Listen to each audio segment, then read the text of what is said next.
la chirurgie intime de l'homme consiste en 3 aspects principaux.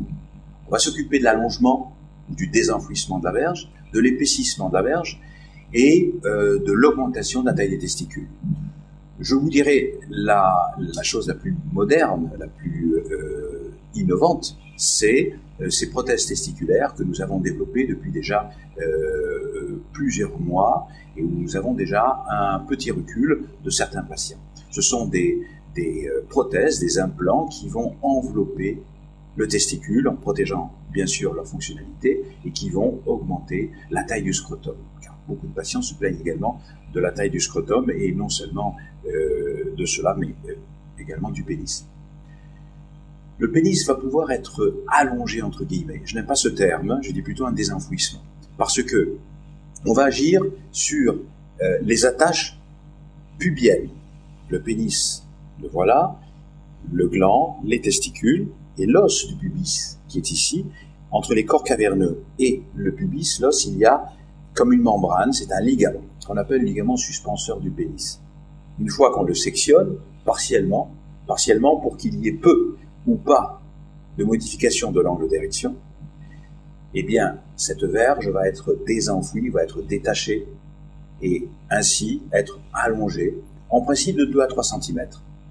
On a fait davantage il y a quelques années, mais aujourd'hui on s'est rendu compte, avec l'expérience, que 2-3 cm c'était déjà très bien et qu'il n'y avait pas de résultat inesthétique. Ainsi, le résultat est déjà joli le lendemain. En même temps, on combine l'intervention avec l'épaississement. L'épaississement, c'est une lipogreffe, c'est-à-dire que c'est un vrai transplant. C'est une greffe d'un tissu, du tissu adipeux. On prend de la graisse quelque part chez le patient, l'abdomen, les cuisses.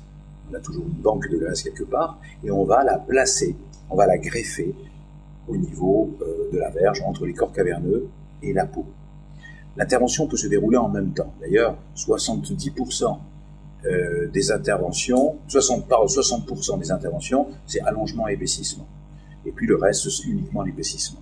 Les 2 interventions durent une demi-heure, puisque je ne suis souvent pas seul et qu'un confrère expérimenté depuis de longues années avec moi m'accompagne, nous mettons une demi-heure. C'est une anesthésie générale, la majorité des fois.